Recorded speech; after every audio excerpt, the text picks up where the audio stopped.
We learned what happens when you give counties the option to opt out of mask orders. So now the Tri-County Health Department is considering opting out the opt-out.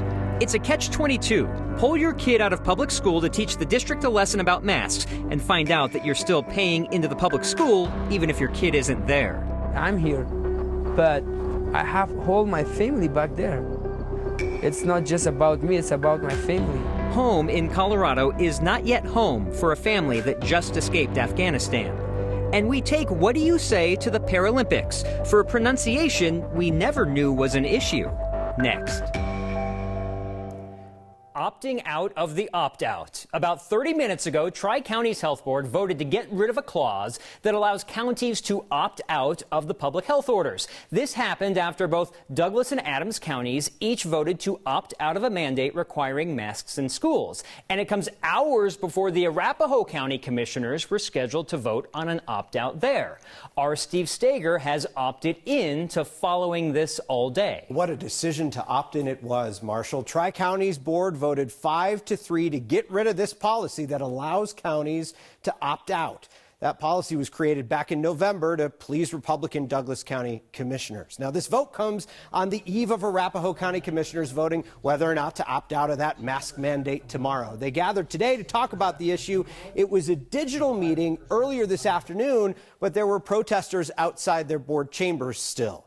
Tri-County's Health Board voted last year to allow counties this opt-out power after the Douglas County commissioners wanted to separate from them, upset over health orders. Adams County commissioners actually influenced today's decision, though. When they opted out of the mask mandate last week, they argued Tri-County was passing the buck when they should be the ones making the decisions on mask orders. Here's some of the debate from Tri-County board members before they eliminated opt-outs. The opt-out is a necessary safety valve, and we've seen it because not only has Douglas on this contentious issue opted out, this is a political issue, and Adams County opted out. I'm concerned, given the trends in COVID, that what we've created is a policy that creates a patchwork of responses that's very driven by political decisions. And so I am for the rescinding of the opt-out policy.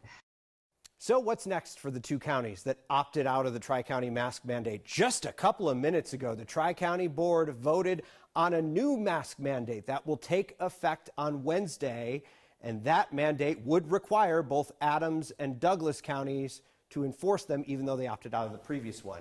Bottom line here is this is like a game of hot potato. The governor had the hot potato for a while. He threw it to the local boards. I know, I'll throw it over here. He threw it to the local boards, who then said, the local health officials, who then said, we're going to throw it even further into the local mix, and now passed it back to Tri-County Health, and they have decided that they're going to put some gloves on and hold on to the hot potato for a while. It's wild. We heard from the director of Tri-County Health today, Dr. John Douglas, who said feedback from across all spectrums on this, right? It's amazing, actually. The Arapahoe County commissioners who are going to vote tomorrow, they put out a form out there to get people's opinions on this. They say that in about 2 weeks, they got 18,000 responses, a lot of loud voices, but they were able to determine that 12,000 of those responses were actually not valid. They came from IP addresses that were out of state, IP addresses that were out of this country. Marshall, there was one IP address that sent 6,800 of the responses to Arapahoe County commissioners. They say they tracked down other things that said, hey, on Facebook, Twitter, hey, just say you're a resident of Arapahoe County and that you don't want this. And I'll correct myself. That was from Arapahoe County commissioners, not Dr. John Douglas. Bottom line, though, even without this, school districts were free to do whatever the school districts wanted to, regardless of what public health said. And so many of them decided to stay with the Tri-County order. Not confusing at all, Steve. Nope. Trying to make it as easy as I can. Opt into more of these stories, please. Sure. Thanks, Steve. Well, last week at the Douglas County School Board meeting, we heard from parents who don't want their kids to be required to wear masks in schools, a decision that was approved by the Douglas County School Board. One parent of two suggested she would remove her kids from the district, which would mean less money for Douglas County schools. I've already begun researching alternative schooling for both of my children. You'd better believe where you see my smoke, there is a raging fire. There are so many more doing just the same thing and would be ready to pull their children from this district if this mandate is not abandoned. I am sure you understand the financial implications of such an exodus. So what are the financial implications of such an exodus? In other words, how much money would a district miss out on if parents take their kids out of public school? School funding in Colorado is a complicated formula. Specific to Douglas County, each student equals around $8,600. So yes, fewer total students means fewer total dollars for the district. But just because you pull your student from the district does not exempt you from paying the Douglas County Schools portion of your property tax. There is no opting out of that. Right now, Douglas County property taxes only cover about 40% of what Douglas County schools need. The other 60% is paid for by the state. So in a way, the state would benefit. Fewer total students in Douglas County could result in fewer state dollars needed to fill the gap, which means more money for the state to spend or save. Then that can be used by the General Assembly to fund other types of things, whether that's healthcare or general government operations or any variety of state-funded programs, or it could go into the savings account, the rainy day fund, if you will. School funding is based on student count day that happens in October, but really it's not one day. If a student attends school in September, and again, any one day in October, they are counted as a student in that district for funding. So if a student is pulled after attending one day in October, the district still gets the money. So you've heard now from the parent who does not want masks on kids. Now you're going to hear from Randall Frazier. Tonight, we continue our series of conversations with parents, asking what we all can learn from their school district's experience with COVID this year. Frazier's kids attend schools in the Platte Canyon district. Masks are not required there except for school buses. In the classroom, masks are just recommended. Frazier tells us his fifth grader has already had to be quarantined due to a positive COVID case or multiple COVID cases at the school. He thinks masks and a more consistent fight for masks could help prevent that. This is the only way we're going to get this stuff under control. I don't understand why, 20 miles from here, 20 miles from Denver, we have a complete different mindset. It's mind-boggling. I just wish everybody would get on the same page here. It's not my team versus your team. We're all in this together, and it's not going to go away as long as we have people denying the science. We'd love to hear from parents across Colorado. What can all of us learn from your community's experience, for better or for worse? Reach out to us on email or on social media. It appears we have a compromise in the battle of who will run Mesa County's November election. We know who won't be running it. Republican clerk Tina Peters has been MIA since being accused of turning off surveillance cameras and allowing unauthorized access to election voting machines. In a lawsuit filed today by Democratic Secretary of State Jana Griswold, she asks a judge to declare Peters absent and name Republican Wayne Williams and former Mesa County clerk Sheila Reiner to run the show. In less than 3 weeks, Peters has been ousted as election supervisor, and new election voting machines have been ordered to be installed tomorrow. If this seems fast, here's why. Colorado's election is on November 2nd, 64 days away, but it's just 19 days until September 18th. Ballots have to be sent by this day to military and overseas voters who are still registered to vote in Colorado. It's that deadline that cannot be missed that requires someone to be running the elections in Mesa County, even if it's not going to be the elected clerk. And while we're on the topic of Mesa County elections, may I make a recommendation where I suggest you check out someone else's reporting? Grand Junction Daily Sentinel reporter Charles Ashby has covered aspects of the Mesa County clerk situation that you have not seen here on Next. I'm trying to pay him a compliment here, even though he publicly makes fun of how I dress. Ashby, who goes by Old Newsman on Twitter, got emails from Mesa County to see why Clerk Tina Peters claims it is not safe for her to come home. Ashby found no actual threats in the emails. Another story by Ashby explains how the contract for the new Dominion voting machines comes with a caveat that Dominion will not sue Mesa County because of election fraud claims. That clause, however, does not protect Peters from being sued. You all came through in a big way to help Colorado parents dealing with unimaginable loss. Next, viewers raised more than $26,000 through our Word of Thanks micro-giving campaign to support Now I Lay Me Down to Sleep. The nonprofit trains and sends photographers to take photos with families at the hospital when their child is not born alive or dies soon after. Jamie, who you see here, describes this as a life-changing gift. And thanks to your generosity, more families will be able to receive that gift in the future. Kyle will have more on our next Word of Thanks on Wednesday. Today, the U.S. ended its 20-year war in Afghanistan. But for one Colorado family who escaped the violence, they're leaving behind more than just memories. What happened when you were in Afghanistan, the Taliban, when they were shooting and you got hurt? Where you got hurt? Right here. Yeah, the flash bombs. They're still fighting to get the rest of their family back home safely. And as the Paralympic competition continues in Tokyo, we couldn't help but notice a disservice to one Colorado mountain community. We Salida in to clean up the mess. Next.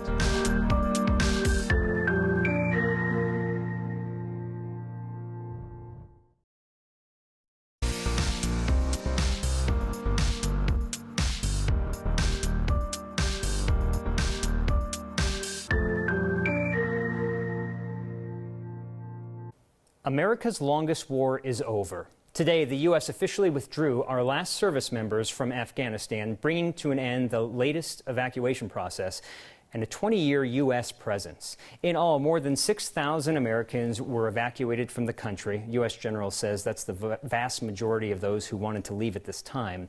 Fewer than 250 American citizens are believed to still be there. Throughout this chaotic evacuation process, we've heard from Democratic Congressman Jason Crow, who is the only Coloradan in Congress right now to have served in the military. After several attempts, we will hear from Democratic Senator Michael Bennet. He serves on the Senate Intelligence Committee and has agreed to speak with us tomorrow. The U.S. National Security Advisor says that the Biden administration plans to hold the Taliban to their commitment of letting Afghan allies leave the country beyond today. One Colorado family returned home last week after being stuck in Kabul after the Taliban's takeover. They had to leave some family members behind, but say they're American allies who deserve to be here too. Here's Victoria De Leon. Daddy! What? Give me bandage. Why? I got hurt right here. Monday, 4-year-old Ava only needed to take care of a small scar on her foot. Since early August, there have been emotional scars, You got hurt? Where you got hurt? in addition to the physical ones. Right here. Yeah, the flash bombs. Harun Zarifi is grateful his children are safe. Taliban, take me. Yeah, she was scared that Taliban were gonna take her. After weeks of not knowing if they would escape the violence in Kabul. I was seeing people died right in front of me in that crowd. Children died right in front of me in that crowd. And I was about to lose my daughter right there from that flash bomb. 4 plane rides after leaving Afghanistan, Harun, his wife, and 2 children returned to their Denver home last week.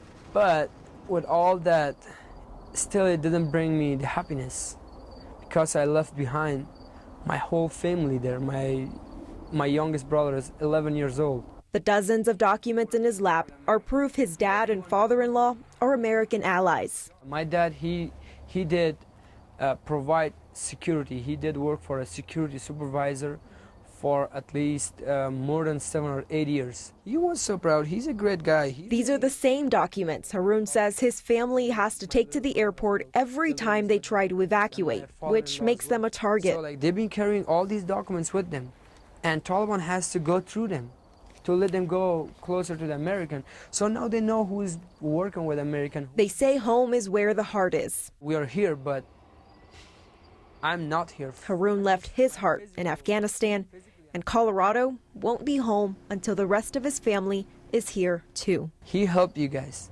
He put his life in danger and risk. Now he deserves it to be in the United States. For Next, I'm Victoria De Leon. The U.S. Department of State says it still expects people who want to leave Afghanistan should be able to do so. They could not provide specific processing times for special immigrant visas, which is what Harun's father is waiting for. While she competes in the Paralympics in Tokyo, her family is cheering her on from Colorado. Just don't ask the announcers where in Colorado. And we celebrate members of our own team, Aaron and Kevin. Though if it's for the gram, hashtag matchmade in Kevin, hashtag tender love and Karen. next.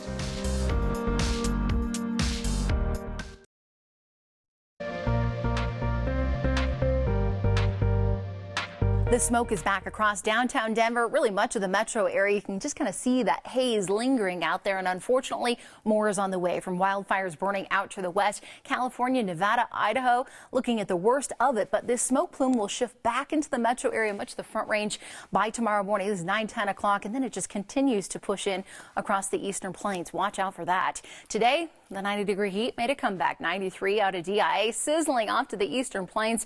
We're in for a couple more 90-degree days before a cool-off comes our way. Tomorrow morning, the hazy sunshine is back. A couple of isolated storms up in the mountains, but we stay dry here in Denver. About 97 on deck for us tomorrow, just 1 degree shy of our record 101 in Lamar, and the 7-day forecast brings us the 80s, the monsoon storms Thursday and Friday. For tonight's What Do You Say, we're talking about a place known as the Heart of the Rockies. This southern Colorado mountain community is in the spotlight as a Paralympian who trained there competes in Tokyo. As Sophia Herzog's family watched from the Chaffee County city they call home, while announcers had trouble nailing down the name. There's Sophia Herzog currently holding down the bronze medal position as the fans back in Salida, Colorado try to cheer her on. Salida? Not exactly. We reached out to the Paralympians' family to ask, what do you say? They also cleared up something else for us, too. NBC aired her race, and like you mentioned, they had the watch party in her town in which they pronounced Salida. How do you pronounce it? Salida. Gotta get it right, right? And it's Herzog, not Herzog. I get maybe the last name would have been more. I still don't think either of them would be that confusing, but there you have it. Of course, Salida, Colorado. By the way, Sophia Herzog ended up winning the bronze medal in that 100-meter breaststroke competition. Now I'm wondering if I'm saying the name wrong all of a sudden. Where should we travel to next? Email us your place, name suggestions, or send them to us on social media. Congratulations are in order for 2 of the most important members of Team Next. That and feedback from someone who is not vaccinated but would prefer to be.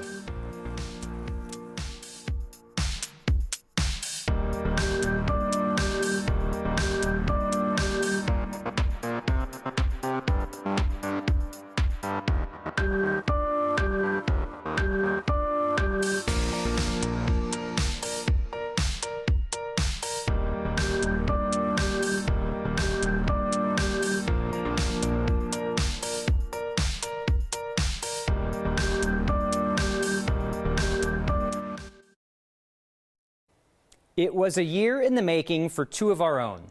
Producer Kevin, web producer Aaron, tied the knot this weekend. Some of us on the Next team traveled to St. Louis for their fun. Kevin and Aaron, however, did not fall in love while working on Next. There's no time to fall in love while working on this show. They did meet while working in TV in Spokane, Washington. Congrats to Tender, Love, and Karen. Your feedback tonight from Joanne. She has some sharp words for the parents who don't want their kids wearing masks. She explained she's high risk with a lot of allergies to antibiotics, so she's not getting the vaccine, but has been wearing a mask through COVID and during the flu season, keeping away from people who are not in her bubble, suggesting maybe think of people like Joanne who can't get the vaccine even though they would want to. Other things get in the way, and the masks work for someone like Joanne. We'll get more into this as different health departments make different decisions, probably even tomorrow. Next.